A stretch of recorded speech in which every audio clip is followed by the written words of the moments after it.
C'est vrai qu'on avait l'impression de voir Batman des fois qui s'est tremballé dans les décors. Pour l'émission... Ah, j'ai été perturbée par ton son. J'ai cru que tu faisais un fuck ou quoi. Non, c'était... Keep us free!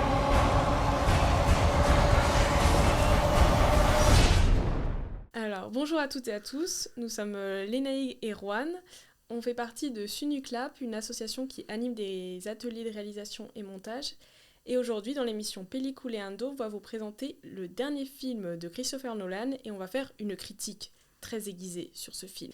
Voilà, d'où les costumes. D'où les costumes, voilà. Donc, vous pourrez dire en commentaire si vous préférez nos costumes à ceux des personnages dans le film. Voilà. Parce que ça, c'est tellement réaliste, en fait. C'est tellement... Authentique. On est tellement dans la reconstitution, là. Là, c'est sûr. Alors déjà, pour commencer, Juan et moi, quand on avait parlé d'un réalisateur qu'on aimait énormément, c'était Nolan. Enfin, lui comme moi, on a eu une période Nolan mania. Enfin, moi, je sais que c'était surtout au lycée, hein, un peu comme certains sont avec Tarantino. Et donc, je voudrais commencer cet échange en te demandant, c'est quoi ton top 3 des films de Nolan ? Et est-ce que Odyssey en fait partie ? C'est une bonne question que je n'avais pas posée, tiens. Mais oui, non, en fait, Memento, c'est resté pendant très longtemps mon film préféré. Jusqu'à ce que j'ai décidé que j'avais pas de film préféré, parce que c'était une idée qui m'est dépassée. Question piège. Question piège, ouais. Non, mais tu sais... Alors, non, il y avait un autre film que j'adorais, en fait, aussi beaucoup. C'était Le Prestige.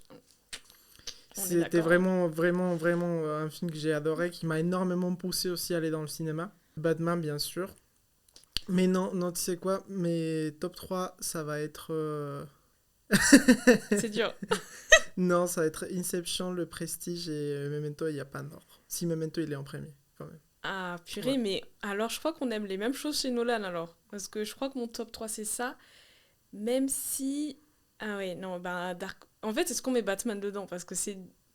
Comme Batman, c'est une franchise Non, aussi. lui, il est déjà dans mes films des super-héros Oui, préférés. c'est ça, voilà. Non, et encore, ça, c'est un autre débat.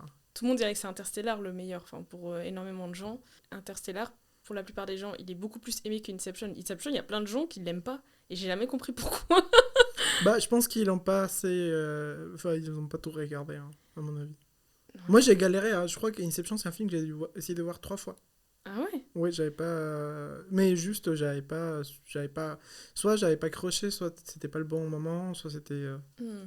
Mais il y a plein de films comme ça, mais souvent les meilleures choses, il faut insister, après ça devient l'un de mes films préférés. Mais Inception, pour moi, il est facile à comprendre. J'ai eu du mal à comprendre pourquoi les gens ne comprenaient pas. Paprika, dont il est inspiré, est beaucoup plus dur à suivre, je trouve, que Inception, où pour moi, c'est assez... Enfin, tu rentres dans un rêve, quoi. C'est pas compliqué. Ça nous arrive tous les jours. Non, je rigole. J'exagère un petit peu. Mais pour moi, il était simple à saisir au niveau de l'intrigue. Moi, c'était particulier parce que je crois que la deuxième fois que j'ai vu Inception, parce que je l'ai pas vu au cinéma du coup, mais c'était en cours d'anglais. Du coup, c'était un film qu'il fallait voir en anglais. C'était pas l'époque où j'étais le plus anglophone. Donc oui, je pense que c'était pas forcément le meilleur film pour s'entraîner dans une nouvelle langue. Oui, j'imagine. Là aussi, c'était pas évident vu comme ça. Et après, pour moi, tous les films qui ont suivi, c'était un peu... bon, j'y allais plus pour l'expérience du cinéma et le son design, mais bon, un peu compliqué. Donc là, la question, c'est est-ce que Odyssey sort du lot ? Est-ce que justement, il va, cette fois-ci, un peu sortir de toute son ira, là, de Dunkerque, etc., qui est un peu moins le truc, ce que j'aime chez Nolan, quoi. Bah, c'est sûr qu'il y a le côté reconstitution qui est quand même important et qui fait que le film se démarque énormément de sa filmographie. Après, c'est un sujet tellement populaire et que tellement de gens sont passionnés en fait par l'Odyssée, par la mythologie grecque. Genre... Oui, c'est ça parle à tout le monde, quoi. Donc, oui, et puis, tu sais, le film de la guerre des Troie, là, Troie, il s'appelle ? Oui, 3, ouais. Le film de Troie, il est tellement important, en fait, dans l'histoire du cinéma aussi, et c'est un film que, je pense, beaucoup de gens ont vu, et beaucoup de gens y tiennent, donc, c'est sûr que c'est... Tu viens pas juste voir un film de Nolan, tu vas voir un film qui parle de l'Odyssée, qui est réalisé par Nolan, mais qui est aussi... il y a beaucoup un casting que énormément de gens adorent aussi. L'Odyssée, c'est un domaine qui intéresse à beaucoup de gens, pas comme Oppenheimer, tu vois. Donc c'est clair que ça parlait à moins de gens. Oui, c'était cool parce que c'était un Nolan, pareil, le casting était cool, le montage, il était sympa, mais si tu comprends rien, en fait, à l'histoire et que tu t'en fous et que... Oui. C'est clair que tu vas pas t'amuser énormément, quoi. Oui, ça rassemble plus, c'est plus un film en effet épique comme Interstellar, d'aventure tout le monde a rêvé de l'Odyssée, la mythologie grecque en tous les cas, tout comme on a pu rêver d'aller dans l'espace. Donc souvent c'est des films plus... Pour les astrophysiciens, physiciennes, c'est clair que Interstellar, c'est sûrement l'un de leurs films préférés. C'est pour ça qu'en effet il y a des points communs, et il revient en effet à des choses un peu plus grand public que Oppenheimer, quoi, qui là je pense c'était plus une quête aux Oscars. Bon, pour moi, c'est un des films que j'ai moins aimé de sa filmographie. On aurait dû faire battre top 3, les pires. Oui. Tenet. Je sais pas pourquoi, mais Tenet. Tenet, parce que le personnage principal... Je me rappelle plus du film. Le film que personne n'a compris. C'est le film que personne n'a compris. Non, si j'avais aimé, il était cool et tout, mais après, je me souviens plus de quoi ça parle. Donc, il peut pas être dans mes tops rien, en fait, parce que... tu vois, ça m'a pas marqué, quoi. Si, il y a la chanson de Travis Scott dans le film, ça c'est cool. Non, le son design de Tenet est incroyable. En fait, il faut juste voir des images et du son. Rentrons dans le vif du sujet. Oui, rentrons dans le vif du sujet. Alors, t'as pensé quoi du format? Parce que, justement, il a utilisé... Ça, c'est le vif du sujet. De ce sujet-là, ce film-là, c'est le format. Pour moi, c'est le format qui importe plus qu'autre chose. Alors, t'en as pensé quoi? Est-ce que tu étais content? Parce que, pour rappel, il a utilisé donc le format IMAX et de la pellicule. Est-ce que tu peux nous en dire plus sur ce format-là et quelles contraintes il a eu sur le plateau pour faire cette contrainte inédite en fait en termes de cinéma moderne? Alors, pour répondre à la question, non, j'ai pas aimé. Mais je peux pas encore répondre en fait. Et tu sais pourquoi je peux pas encore répondre? Parce que j'ai pas encore vu le film dans le bon format. Parce qu'il faut que j'aille à Montpellier dans un mois pour le voir au bon format en VO. Parce qu'en plus c'est galère de les voir en VO. En plus il y a énormément des salles IMAX qui le sortent qu'en VF, c'est pas évident. Donc en fait je trouve ça... Alors donc, pour les personnes qui savent pas, donc ce film il a été tourné en pellicule 70 mm, un format IMAX. Et donc je trouve que ça implique à force beaucoup de contraintes, en fait. T'as vu les making-of où justement, en fait, ça fait un bruit pas possible. Et donc ils étaient obligés de créer un système pour que ça enlève le son, que ça coupe le son. Et donc la caméra pesait 150 kg. Donc en termes de flexibilité, ils étaient plusieurs à la transporter dans des conditions un peu extrêmes. Et c'est un sujet compliqué, tu vois, parce que pour moi, personnellement, parce que je pense que l'un des plans que j'adore le plus dans l'histoire du cinéma, c'est à bout de souffle, le plan de Godard, où il se trimballe dans la rue avec une caisse autour de la caméra pour pas que les gens entendent en fait qu'il y a une caméra et que la réaction des gens soit naturelle, tu vois. Donc, je pense qu'il y a un rapport à faire là, parce qu'il a fait quand même un système, il est venu créer une technologie qui n'existait pas pour pouvoir faire ce qu'il avait envie de faire, en fait.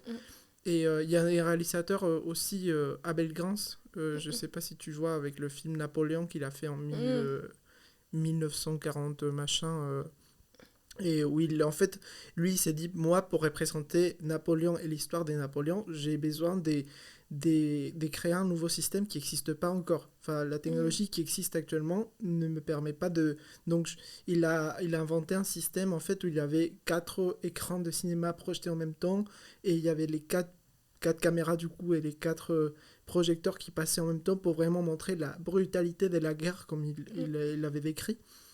Et donc, je trouve qu'il y a beaucoup de rapports là à faire, parce que c'est quand même un réalisateur qui a maintenant les moyens pour faire ce qu'il a envie de faire. Et moi, je trouve ça génial. J'aime beaucoup les réalisateurs comme James Cameron, comme Nolan dans ces cas, qui poussent la technologie et qui inventent en fait pour donner vie à leurs idées. Quitte à être patient, comme George Lucas qui savait qu'il devait faire ça plus tard.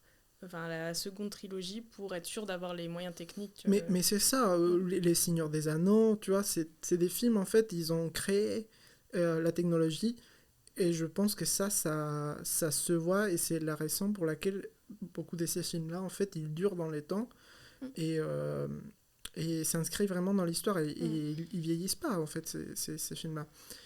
Et donc j'apprécie beaucoup ce travail-là. D'innovation technique. Mais je trouve quand même extrêmement dommage, en fait, qu'il n'y a qu'une quarantaine de salles dans le monde où tu peux voir les films comme le réalisateur l'a conçu. Je me dis là, peut-être ton but n'est pas forcément de montrer, parce que tu montres pas, parce que la plupart des gens vont le voir dans des conditions, d'après toi, même pas ouf. Donc...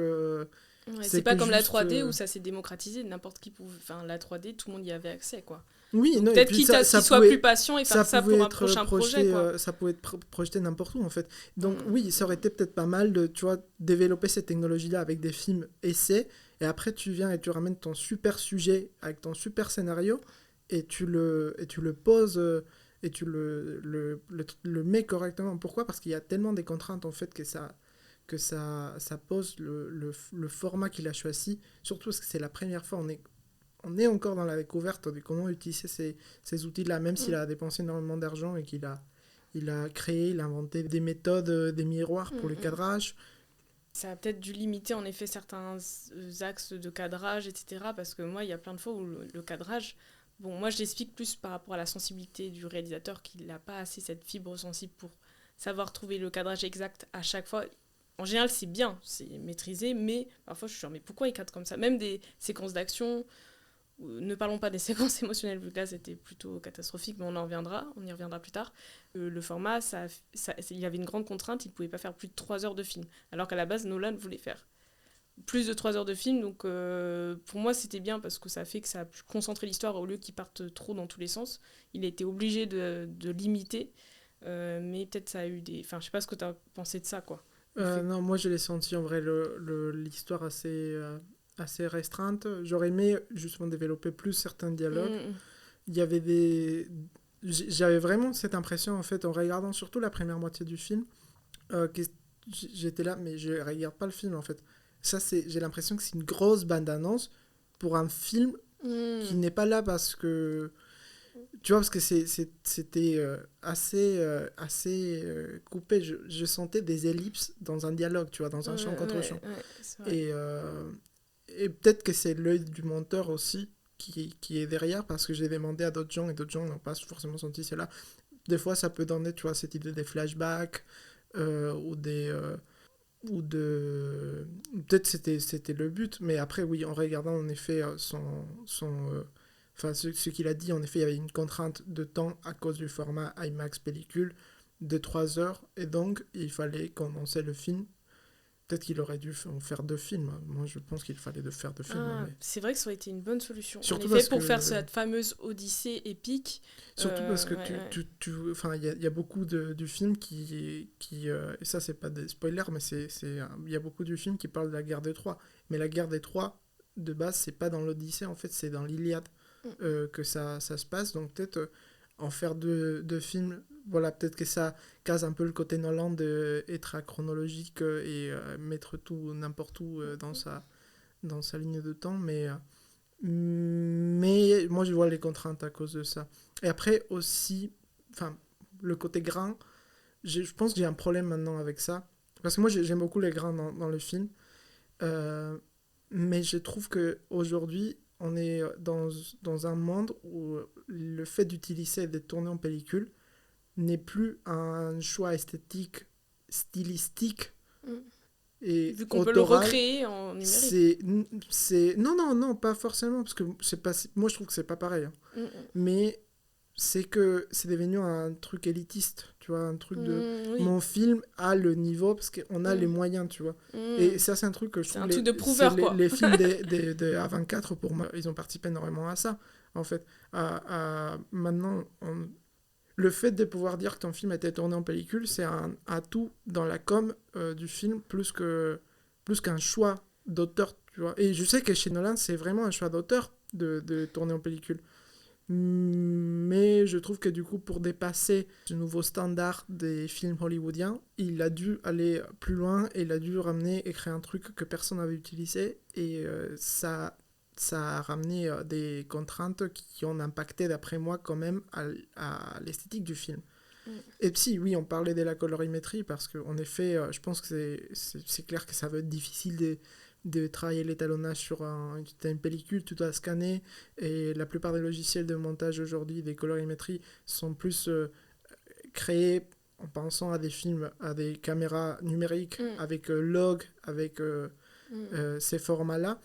Et donc ça doit être difficile, mais aussi en termes de cadrage, en fait, parce que le fait d'avoir une caisse comme ça, tellement grande, en fait, ça fait que tu peux pas placer la caméra n'importe où. Même les champs contre champs, en fait, il pouvait pas les faire.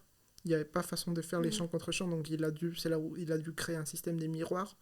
En fait, donc c'est pas comme toi et moi où on peut vraiment discuter face à face, mais les acteurs, ils étaient vraiment de côté, en regardant un miroir, avec un autre miroir, pour voir la personne, juste pour pouvoir cadrer leur visage. Donc, c'est un choix. Oui, ça peut faire prouveur aussi. Après, moi, je suis plutôt de l'avis que dans l'art, c'est bien les contraintes parce que ça aide à être créatif. Et justement, le fait que, surtout on est à l'ère où les films s'étirent, on regarde des séries interminables, où enfin on attend une action, le fait qu'il n'ait pas eu le choix de resserrer, même si je comprends l'effet bande-annonce, ça fait que je pense que tout le monde part de la séance en se disant, certes c'était 3 heures, mais c'est passé vite, parce que c'était rythmé, parce qu'on était embarqué assez facilement dans l'histoire. Donc je pense que ça c'était une contrainte qui au final a servi au fait que, je parle en termes général, beaucoup de gens ont accroché, quoi. Enfin, à mon avis, ça a dû aider.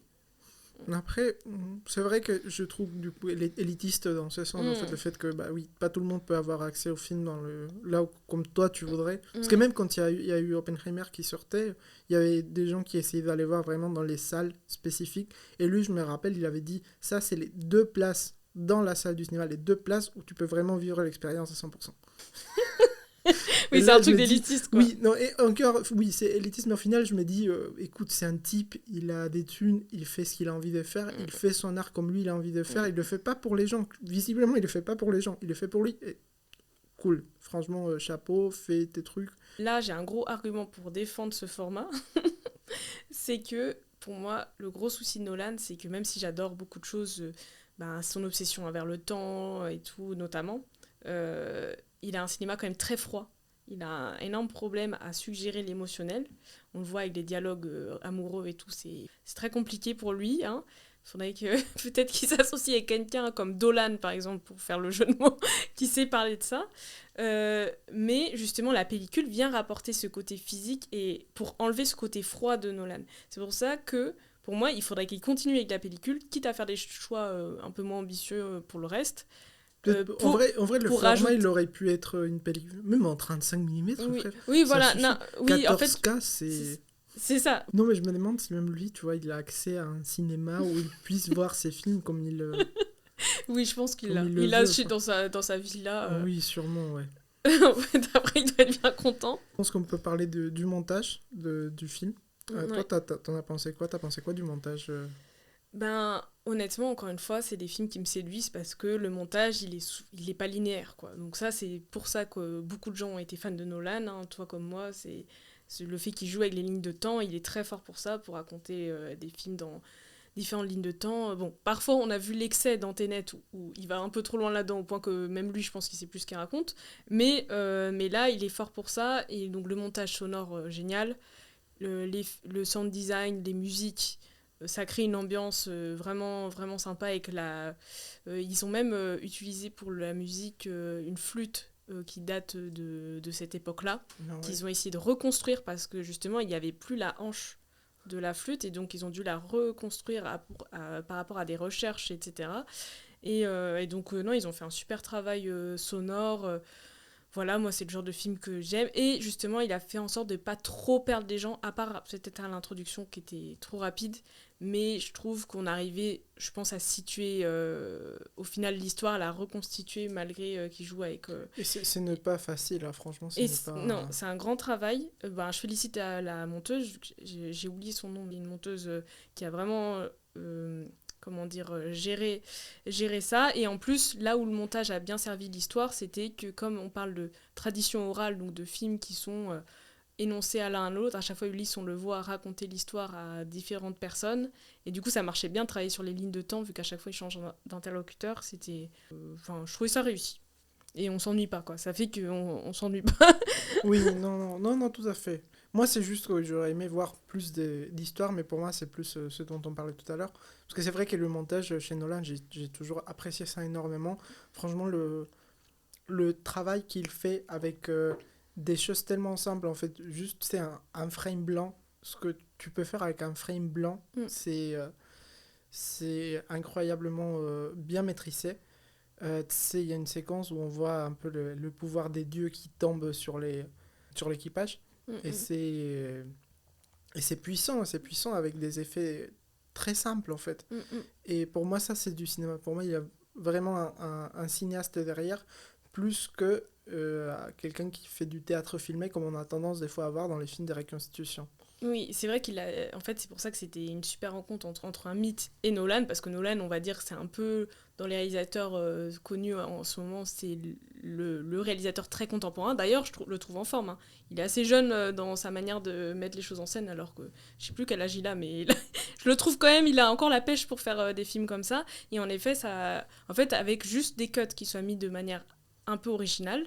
En fait, ça suffit. Il n'y a pas en effet des effets de transition de fou furieux non plus. C'est juste que c'est intelligent la manière dont il découpe et redécoupe. Mais ça, on va dire, c'est vraiment la patte de Nolan. C'est-à-dire que dès son premier film, Following, j'adore cette anecdote parce que pour moi, ça caractérise bien ce réal.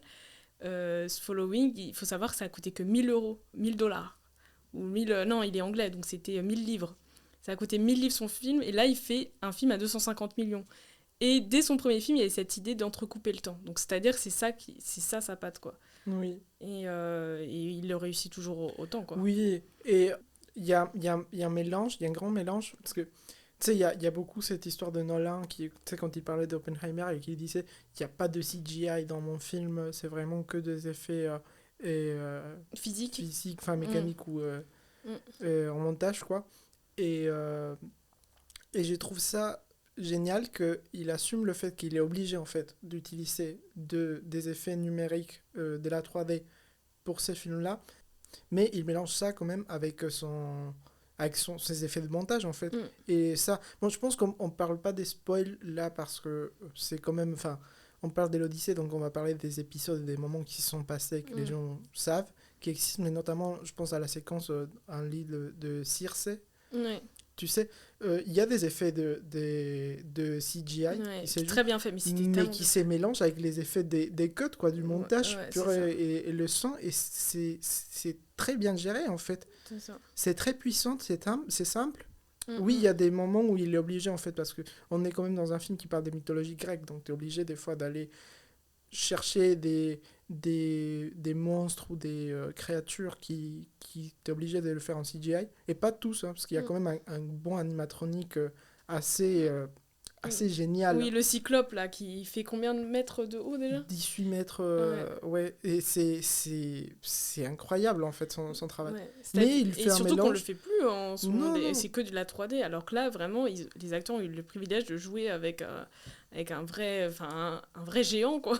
C'est incroyable, mais c'est très bien fait, quoi. Mais après, oui, il y a le monstre là, Scylla, tu sais, les tentacles là qui sort à un moment donné. Bon, ça c'est du CGI, mais en fait, des fois, tu es obligé de t'en servir, mais c'est bien dosé, en fait. C'est pas du tout dans l'abus. Tu n'es pas non plus en train de compliquer les choses. En fait, c'est du cinéma, c'est l'art du montage, en fait, et tu t'en sers pour faire ton art, et c'est très bien maîtrisé.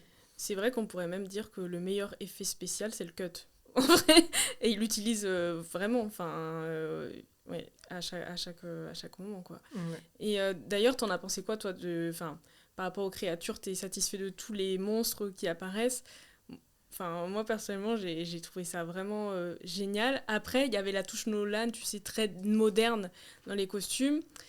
Je peux comprendre qu'il y en a qui n'aient pas aimé cet aspect peut-être trop moderne, avec il y a ce côté, je sais pas, très froid, encore une fois, de Nolan. Il aurait pu faire des trucs beaucoup plus rebutants, dégoûtants, avec plus de, je sais pas, de de trucs qui dégoulinent, etc. C'est pas du tout, lui, il a un cinéma beaucoup plus froid et lisse, je pense qu'il est très maniaque chez lui. À mon avis, il n'y a rien qui dépasse, même leurs monstres, ils sont très propres. Et, mais en même temps, je trouve S'il y a la bave qui tombe... Oh là, il y a un petit filet de bave, peut-être. Mais je trouve que ça fait que ce filet de bave, tout le monde l'a vu, tu vois. Oui. Tout le monde l'a senti et a dit... Oui, c'est ça. Après, moi, justement, parfois, quand c'est trop répugnant, j'aime pas trop. Mais je peux comprendre qu'il y en a qui se sont habitués à un style plus, justement, dark fantasy. Ça a pu, je sais pas, rebuter. Mais moi, en fait, comme il a réussi, grâce à la mise en scène, à créer le côté impressionnant, avec le son, avec l'effet de dimension, en fait, c'était pas grave que tout soit, même que les monstres soient très propres, quoi. Enfin, et c'est son style, on va dire. C'est son style, hein. Non, mais je vois ce que tu veux dire. C'est vrai qu'on avait l'impression de voir Batman, des fois, qui s'est tremballé dans les décors. Le Batman de Nolan, pour le coup. Oui, le Batman de Nolan. Oui, c'était vraiment ça, quoi. Moi, la scène que je retiens, c'est surtout la scène où les cochons se transforment. D'ailleurs, en fait, Hayao Miyazaki, il a réussi à nous faire une scène encore plus, aussi effrayante que Nolan dans Le Voyage de Chihiro.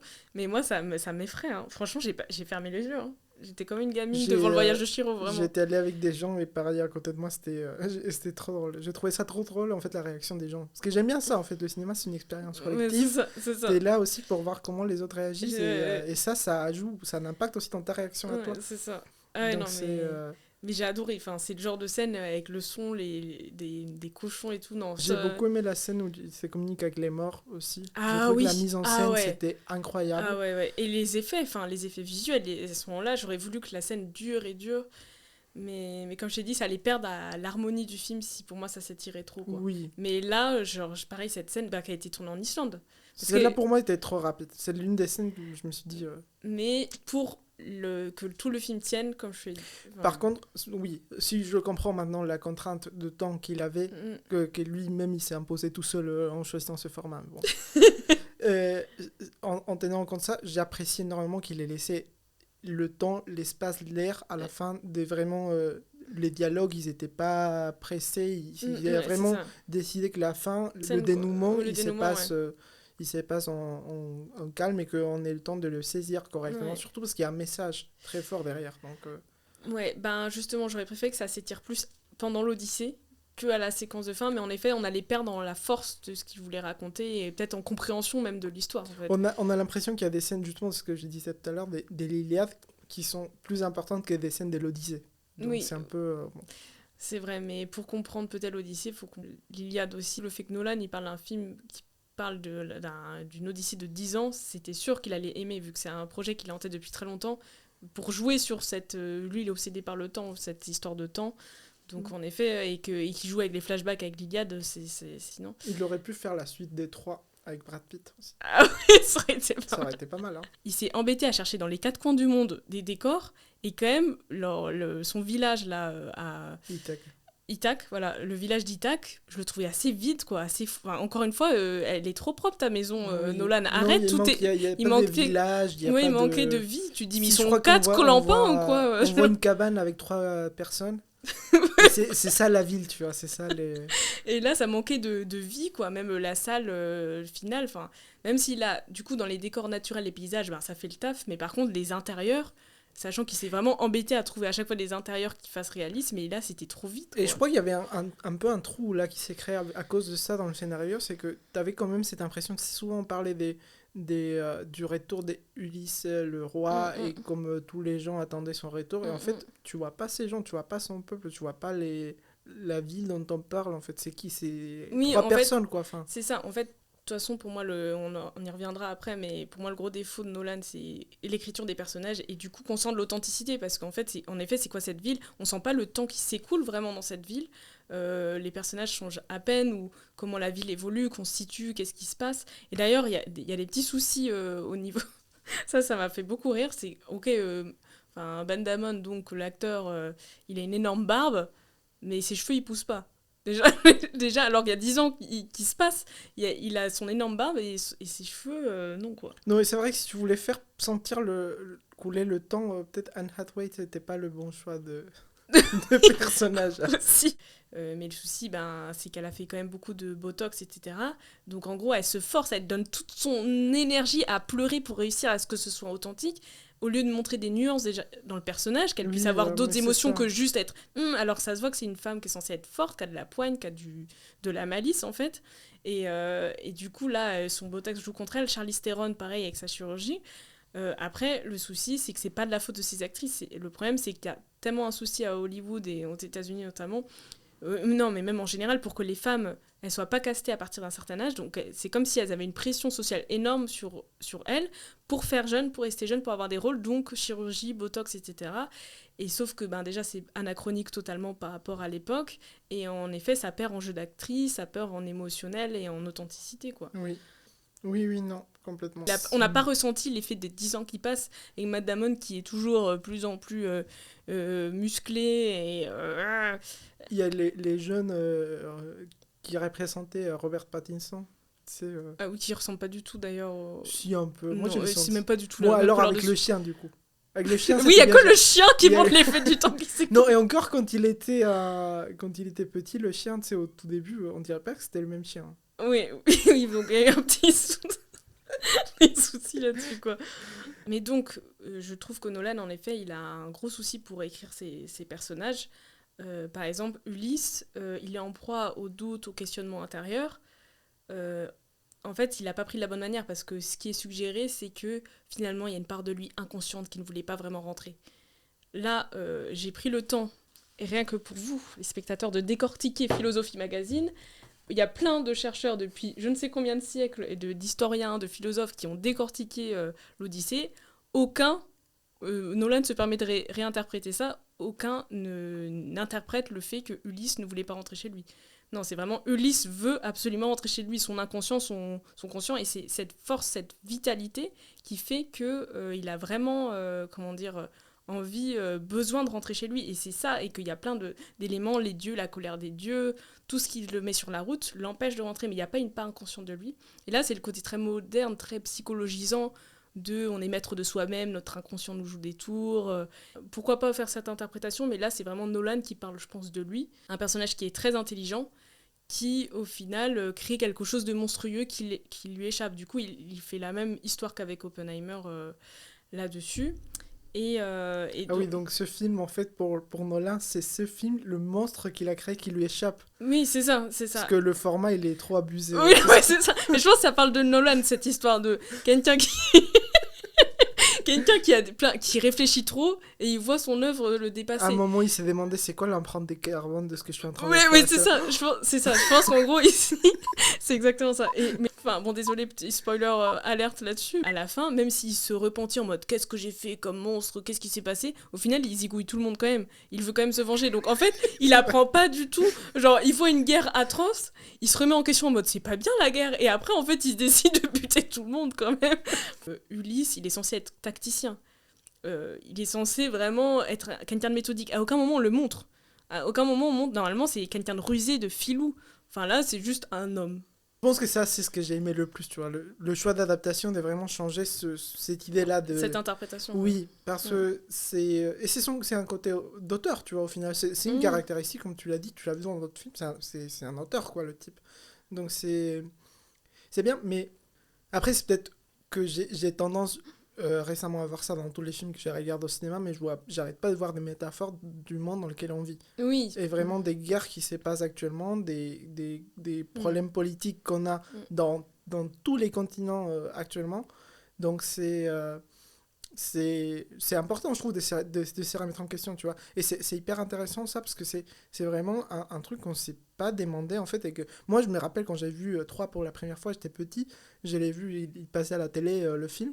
Et j'étais là, en fait, je comprends pas c'est qui les bons, c'est qui les méchants, tu vois. C'était ma première réflexion. Oui, c'est vrai que et j'étais là, mais il y a quand même un gros conflit interne, en fait, parce que j'y tiens, je suis quand même un peu attaché au personnage d'Achille, mais j'aime pas ce qu'ils sont en train de faire, en fait.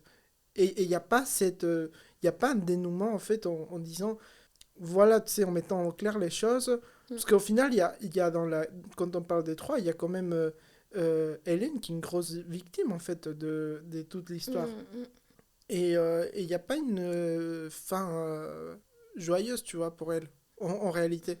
Et c'est pas une question c'est pas une chose qu'on dit souvent quand on parle de l'Odyssée, on parle d'Ulysse qui essaie de rentrer chez lui et que voilà.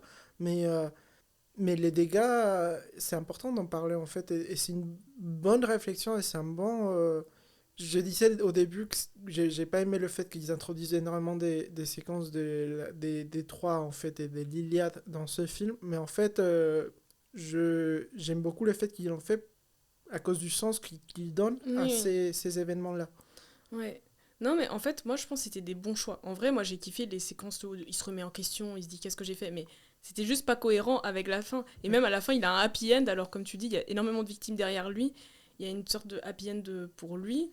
Et alors que enfin, il n'y a pas de réelle remise en question. Alors que j'ai aimé cette remise en question, mais il fallait l'assumer jusqu'au bout, quitte à changer la fin. Enfin, en gros, il voulait respecter le livre tout en y ajoutant quelque chose de personnel. Et ça, on sait que ça peut être un terrain glissant pour pas faire de Ouais, contresens. c'est vrai que j'ai pas fini de comprendre le sens de honneur qu'il avait, le Matt Damon là. Il avait pas d'honneur. Ça n'a aucun Il sens. parlait d'honneur, mais j'étais là. C'est quoi son honneur? Déjà, il se bat contre tout le monde alors qu'ils sont pas armés. Déjà, c'est quoi ça? Genre, c'est pas la loyale. Mais justement, en fait, ils ont pas assez présenté le personnage. En fait, tout ça aurait pu s'expliquer s'ils présentaient le personnage que c'est quelqu'un de rusé, de fourbe, de pas parfait, mais qu'on peut quand même s'attacher à un personnage comme ça. Mais ils l'ont pas présenté. Tu te dis, mais il est fou. Enfin, Oui, et je pense, encore, c'est peut-être un problème du format parce que ça a entraîné des problèmes, des condensations de l'histoire. Mais tu vois, tout l'arc qui se passe avec Calypse, en fait, ouais. pour moi, ça aurait dû. C'était le moment, en fait, pour développer tout ça. Mm, Et j'ai l'impression oui. il y a beaucoup de temps qui se passe dans cette île, mais il n'y a pas du développement de aucun des deux personnages qui se passe, et c'est quand même dommage. Parce que Mm, c'était peut-être un bon moment, si un peu de questionnement quand même, enfin, c'est là où tu comprends en tout cas euh, qu'il est en train de faire toutes ces réflexions-là, d'avoir toutes ces mm. réflexions-là, mais je trouve que les personnages sont pas assez développés. Surtout elle, non plus, c'est un Oui. personnage. En fait, aucun personnage est vraiment développé, mais en fait, on s'en fiche parce que c'est du spectacle, en fait. C'est pour ça que, en gros, moi, le plus gros reproche que j'ai à lui faire, c'est les personnages qui sont pas assez approfondis.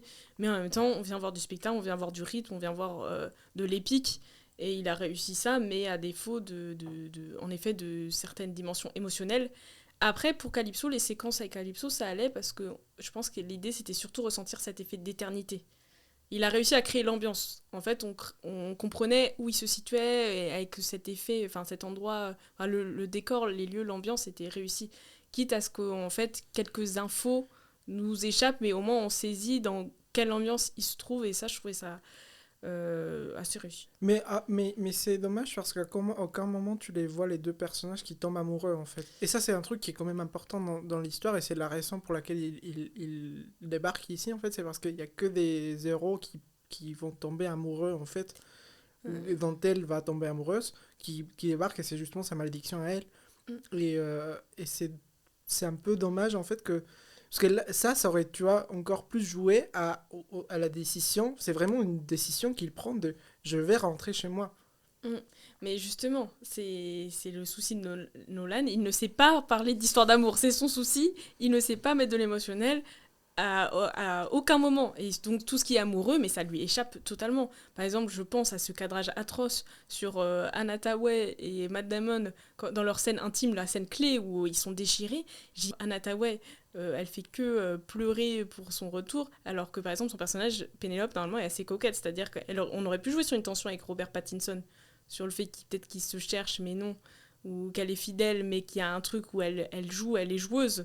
Et parce que lui, contrairement, enfin Ulysse, il tombe en effet amoureux de Calypso, de Circé normalement aussi dans le mythe. Et ils n'ont pas du tout axé là-dessus parce qu'il ne sait pas le faire, Nolan. Donc limite qu'il n'essaie même pas de faire une scène intime. Je préfère limite qu'il essaie pas parce que c'est Ouais. encore pire. Ou alors qu'il s'associe avec quelqu'un qui sait le faire, quoi.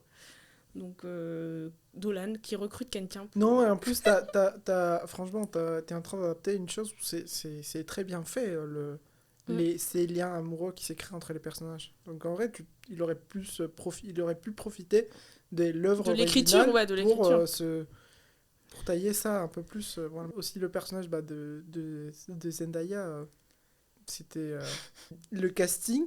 Il y a eu tellement d'actrices et acteurs qui ont reçu des Des missiles, commentaires et des polémiques en fait, alors que tu vois, moi j'adore Zendaya, j'aime beaucoup son jeu, mais il est pas du tout mis en avant, il est pas du tout profité. C'est un Non. personnage tellement plat qu'elle joue, on dirait qu'elle est là juste pour qu'à un moment tu t'es dit. Et en plus, il y a Pour la l'effet com, des elle est là flous, pour la il y a com. l'effet des flous qui se jouent pour dire Zendaya. Et il y a tout le monde. Oui, c'est ça. Non, mais vraiment, c'est un coup marketing, ça c'est sûr. Non, mais je suis tout à fait d'accord avec toi. C'est une actrice qui est très brillante. Mais le souci, c'est une actrice très brillante quand elle est bien dirigée aussi. C'est comme dans Dune. En fait, ces personnages-là où elle joue la femme un peu mystique et tout, ça peut lui aller, mais les réalisateurs ne savent pas la diriger. En gros, si elle est bien dirigée, c'est une des actrices les plus connues, les plus douées actuellement. Mais là, pareil, à un moment, pour moi, pour représenter une déesse comme Athéna, c'est une déesse. À un moment, on la voit chialer comme une ado. On dirait une adolescente qui a pas qui a je sais pas un chagrin d'amour, enfin ça n'a aucun sens. C'est Athéna, bordel, la déesse de la guerre et de la sagesse. Oui, Donc même si à la rigueur on pourrait dire que c'est une Athéna jeune, tu vois, elle a son charisme à elle, mais en termes de jeu d'actrice, ça allait pas du tout, quoi. Enfin oui, non, non, tout à fait. Mais pour moi, c'était un choix des castings forcés. forceur, Moi forceur. j'ai vu j'ai vu Tom Holland, j'étais là, oui, vas-y, Spider-Man. Tant qu'à faire. Il y a que le casting de Spider-Man, Oui, en c'est fait. ça, en fait. C'est Spider-Man, plus des dramas, plus. Ouais, non, mais grave. Bah là, après, il a repris plein d'acteurs avec qui il avait déjà travaillé, mais là, c'est sûr que c'était aussi C'était vraiment un une bon stratégie. collage. Non, mais c'est ça, mais c'était une stratégie pour ramener beaucoup de personnes en salle, mais au détriment de l'histoire, parce qu'au final, qui moi je retiens en tant qu'acteur et actrice, c'est les personnages secondaires. Circe, qu'on connaît beaucoup moins, ou Euryloque, si je me trompe pas, aussi, le partenaire de Ulysse, que je trouvais qui. En fait, comme c'est des visages qu'on a moins l'habitude, on y croyait plus, quoi. Parce que pareil, Matt Damon, bon, je le trouve bien sympathique, mais bon, il a toujours la même expression tout le long. Enfin, à part, en fait, le truc le plus stylé de Matt Damon, c'est sa barbe poivre et sel qui crée un petit peu de charisme. Mais sinon, c'est triste. Et après, en effet, il y a eu les fameuses polémiques là sur Lupita Nyong'o. C'est tellement triste parce qu'il y a tellement de critiques de cinéma que je suis qui eux-mêmes étaient en mode c'est scandaleux qu'elle joue, etc. Alors que déjà enfin comment dire, le nombre de personnes qui ne jouent pas des personnages de l'origine même, et même ça date d'il y a tellement longtemps, comment on peut savoir les origines ethniques et la couleur de peau des Grecs à l'époque, enfin, c'est tellement éloigné de nous, c'est pas du tout un récit contemporain, c'est une mythologie, encore une fois c'est de la fiction. Mais surtout qu'on critique ça, mais on critique. Enfin, il y a tellement des choix et des choix qu'il fait et que. Qui sont Et là, c'est absurdes. une adaptation. Oui, c'est une adaptation, et en plus, comment dire, pour moi ce qui a choqué les gens, c'est qu'il a osé dire que la plus belle femme qui est censée être Hélène est noire. Je pense, et donc que forcément il y a un fond raciste évident là-dedans, et là, moi, j'avoue que j'avais peur, parce que Nolan, j'ai pour souvenir déjà qu'il travaille d'abord qu'avec des acteurs blancs en général, que la seule fois où il a mis un personnage noir vraiment en valeur, c'était avec Tenet, et encore, il n'a pas du tout... Enfin, en gros, Robert Pattinson était beaucoup plus intéressant de son personnage, beaucoup mieux écrit. Là, juste, il n'a pas du tout su mettre en valeur du tout ce personnage, donc j'avais un peu peur en mode, j'espère qu'il va gérer là pour la mettre en valeur et que justement qu'elle soit digne de ce rôle, parce que c'est au metteur en scène de savoir mettre en valeur ses personnages et les rendre beaux et belles s'ils sont censés être beaux et belles. Et j'étais assez contente, même si on la voit pas beaucoup. Mais, comment dire, je me suis dit, j'espère que toutes ces personnes qui ont critiqué ce choix ont au moins eu un minimum d'honnêteté pour se rendre compte qu'elle était très belle, en fait. Et qu'en fait, c'est surtout ça, il faut que ça corresponde à quelqu'un, une femme qui est très belle, qui se démarque par rapport aux autres actrices du casting. En effet, c'était celle qui illuminait le plus au niveau de son visage, au niveau je sais pas, même de sa peau qui illuminait, elle se détachait des autres actrices. Et donc pour moi, ça fonctionnait. Mais je me suis dit, s'il n'arrive pas à la mettre en valeur, ça va donner raison à tous ces gens qui pensent qu'une femme noire ne peut pas être la plus belle d'un royaume ou d'un monde, quoi. Ben, c'est des marques, en fait. Mais oui, c'est ça. Et elle joue tellement bien. En fait, c'est vrai qu'au final, t'étais là, mais dommage qu'il n'y a pas eu plus de temps, en fait, elle à l'écran, de cette histoire, cet arc-là, Ouais, de le voir, parce que c'est vrai qu'on ça a envie d'en voir plus, quoi. Oui, complètement. C'est ça. Ils oublient qu'à 12 Years a Slave, elle avait tellement fait remarquée, en mode tout le monde disait c'était la plus belle à Hollywood en ce moment. Elle a eu cette réputation-là, elle a eu cette aura-là, cette actrice en fait. Donc ils ont la mémoire courte et donc heureusement, ouf, il a quand même réussi à, je trouve, la rendre à la hauteur de ce qu'elle est en tant qu'actrice. Non, et pareil, je pense tous les gens qui envoyaient des commentaires contre Elliot Page, je pense qu'ils se font fait avoir hein, parce que. Oui, c'est ça. Ils ont cru que c'était Achille alors que c'était pas Achille en fait, déjà. Rien que le fait de penser que c'était Achille, en fait, je pense pas que ça a été un changement qui a été fait au scénario. Ouais. On le sent pas comme ça. En effet, si Elliot Page avait été casté en tant qu'Achille, sachant que c'est censé être le guerrier le plus impressionnant, tout comme Timothée Chalamet, moi je trouve ça absurde que ce soit un grand guerrier. Je comprends que les gens auraient trouvé ça pas réaliste, que Elliot Page qui fait 1m60, 70, qui est tout cuss, puisse être soi-disant le meilleur guerrier. Oui, un peu de réalisme. Mais c'était même pas ça l'histoire de ce personnage ça, en fait. C'est que même la rumeur, je pense, elle vient des gens qui cherchaient à critiquer quelque chose. Oui, cherchaient à attaquer en effet ce choix de casting. Et en effet, on est d'accord qu'il n'y a que Zendaya où tu as envie de dire bon, les gars, c'est un peu forcing.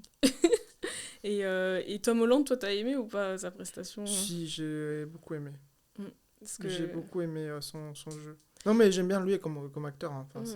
Je trouve qu'il incarnait bien le fils. Oui. Un peu émotionnel, on y croyait. Tant qu'on y croit.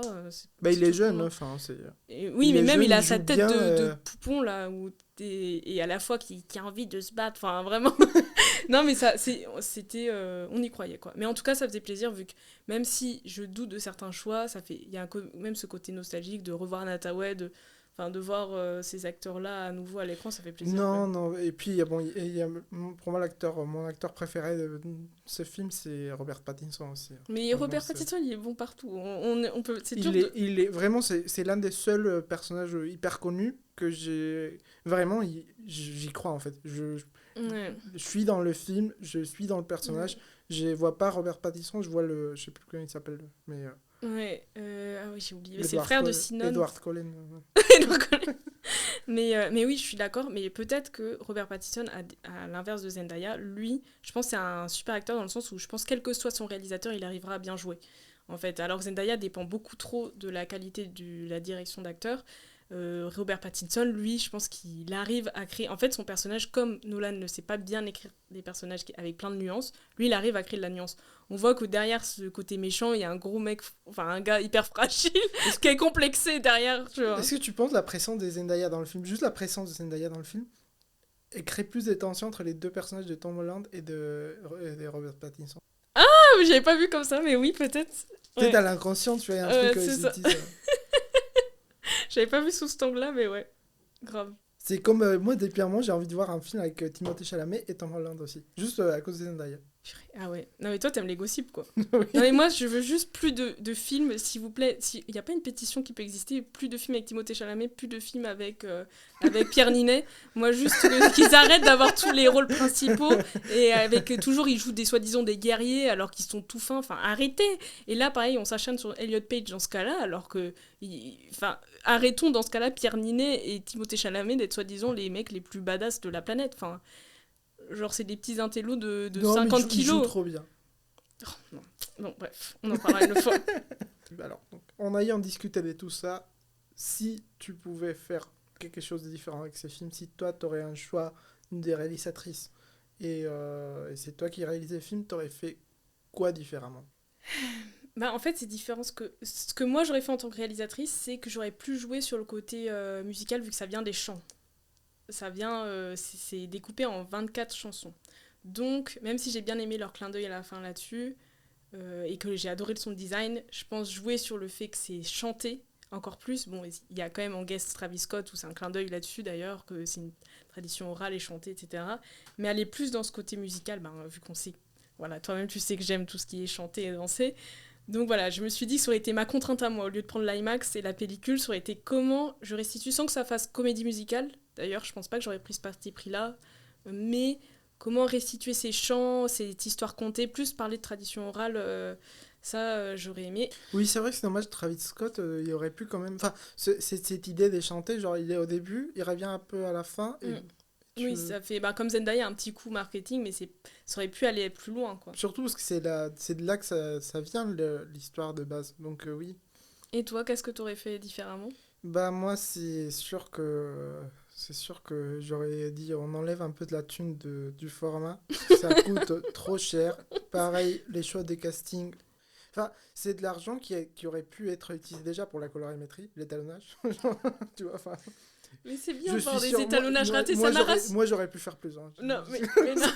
Non, mais moi, ça m'a rassuré. Je me suis dit, comme je suis pas douée en étalonnage, voir un film comme ça avec un étalonnage raté, ça m'a rassuré mon ego. Je me suis dit, si. Pardon. Genre, deuxième fois que ça arrive. Bon, tu vas bientôt être à poil là. Faut qu'on Vas-y. termine cette interview, Ouais. cet entretien.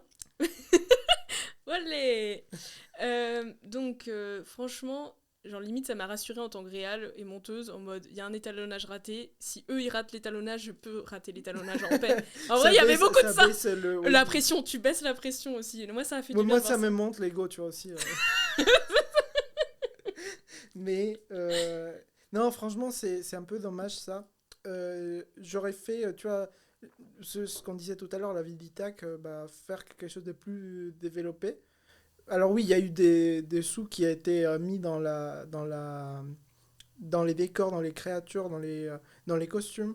Mais honnêtement, je pense que l'argent qui a été mis dans certains choix du casting et certains et le format, ça aurait pu être utilisé différemment, surtout pour raconter ce film, peut-être quitte à en faire un deuxième film, tu vois. Ça aurait été pas mal, hein, mais... Non, on en a marre des suites. Marre des suites. Non. Moi, un seul film.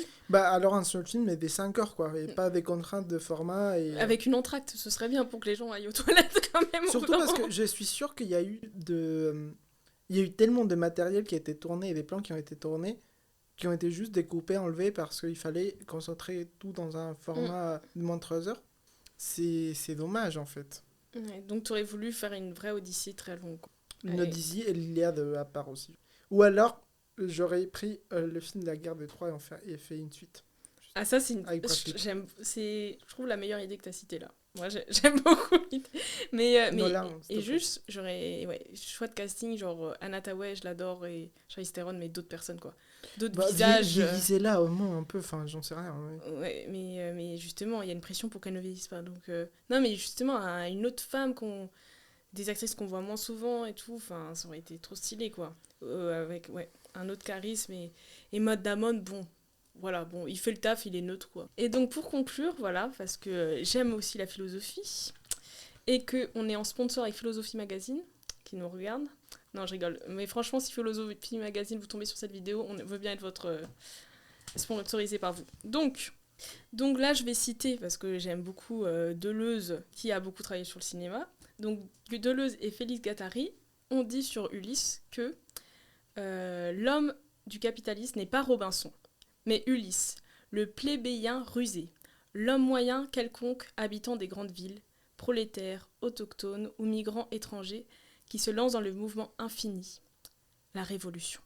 Et bon, pour traduire en gros ce que j'ai compris de cette citation très poétique, en fait, en effet, Ulysse est un personnage très moderne en fait. Je pense que ce film va marcher parce que ça va parler à beaucoup de monde. Il y a aussi beaucoup de parallèles avec l'idée de migration, de mouvement, de quête, de retour chez soi. Je pense que ça va toucher beaucoup de gens qui ont des vies très difficiles. De la famille, de la solitude en même temps. De la solitude, de la quête, des épreuves de vie. Donc en effet, même l'Odyssée apparemment c'est un livre qui a beaucoup été lu pour par exemple des rapatriés, après les guerres, après les traumatismes de guerre, après des migrants qui sont en quête aussi d'avoir un endroit, un refuge. On voit aussi que dans ce film, Ulysse et ses compagnons sont très vulnérables, ils meurent de faim. On voit pas le côté comme à Troie, des soldats vaillants, on voit surtout des personnes très vulnérables. Et je pense que ça va faire du bien, je pense que c'est vraiment la force du film et la force de l'Odyssée en général. De montrer ça, et c'est universel, et ça dure c'est intemporel, quoi. Voilà. Ouais. Je pense le fait d'avoir vu récemment le film avec Omar Sy, Le Passage. J'ai pas vu. C'est un film qui parle des gens qui essayent de passer de... Alors je crois qu'au début c'est en Syrie, mais après ils sont à Turquie et ils essayent d'aller en Grèce. Et en fait ça montre différents points de vue. Et c'est hyper dur, tu vois. Et il y a Omar Sy qui joue. Ok, je vois. Ah ouais, ça donne envie. En fait, c'est ça, c'est que en fait, nous, on est dans un monde où les personnes qui ont de la chance, qui ont certains privilèges, peuvent voyager dans des conditions incroyables. Mais là, quand tu vois ce que c'était de voyager à l'époque, ou pour certaines personnes, c'est pas drôle. Enfin, il y a et justement, c'est pour ça que l'interprétation de Nolan, comme quoi au final, il voulait pas rentrer, moi, je la trouve mal amenée, dans le sens où, pour parler aux personnes qui ont vraiment envie de rentrer chez elles, et d'assumer à fond cette idée de Ulysse veut rentrer chez lui, et la difficulté que c'est, vraiment cette souffrance, et parler vraiment de cette peine, en fait, et cette errance. Ça aurait été plus juste, mais en fait, je pense que Nolan, lui, c'est un privilégié que lui, il peut se dire, j'ai pas envie de rentrer vraiment chez moi. Alors que Ulysse, en effet, ou d'autres personnes qui connaissent des difficultés à rentrer chez elles, là, pourront plus se reconnaître dans l'œuvre originale de l'Odyssée, quoi. C'est pas évident. Ouais, en effet. Ok, bah, merci beaucoup, Lénaïque. C'était très intéressant et très... Je me sens bien. Oui, non, c'était très chouette, et voilà, et ça fait magnifique plaisir costume. d'être comme ça, à poil, C'est avec la chaleur qui nous occupe en ce moment. ça. Ouais, c'est ça. Ouais, c'est notre Odyssée à nous, là, en ce moment, la canicule, là, je crois. En fait, tout le monde va aller en salle juste pour avoir la clim, Oui, pour voir ce ça. film. Et après, t'as trop froid à la fin. Oui, et tu tombes malade. Parce que t'avais pas ramené de manteau, parce que personne ne ramène des manteaux. C'est ça, Ouais. le piège. Mais merci, c'était très chouette. Et en plus, on était, bon, pas d'accord sur tout, mais sur pas mal de choses quand même. Non, mais ça m'a... Tu vois, au final, je me dis... c'est un film d'auteur, hein. Ouais. Et j'aime bien les films d'auteur, donc... Auteur blockbuster et très riche. Un grand capricieux, quand même. Oui. Un grand enfant. Oui, élitiste, tout ce que tu veux, mais... Nous, c'est l'Elon Musk du cinéma, quoi. Bam. Il y a une différence, hein, mais... C'est ça, on va garder celle-là. Mais oui, merci. Et donc, merci à Pastel Studio, donc à nos partenaires qui nous ont donné ce super décor. Et voilà, à bientôt. Et oui, si vous voulez vous inscrire à nos ateliers audiovisuels, n'hésitez pas. Nous, on est Sunuclap. Et on est ravis de... On reprend donc nos ateliers à la rentrée scolaire. On fait des ateliers de cinéma et de montage. Ah oui, de montage. Et de colorimétrie. Et des colorimétries. Pour savoir comment ne pas faire les mêmes erreurs que nos... Et on va peut-être prendre ce film en exemple pour les... pour travailler. Voilà. Merci. Merci. Ah, putain. Carrément. En vrai, comme ça aurait été bien aussi. 12h30, ça va, on est dans le timing.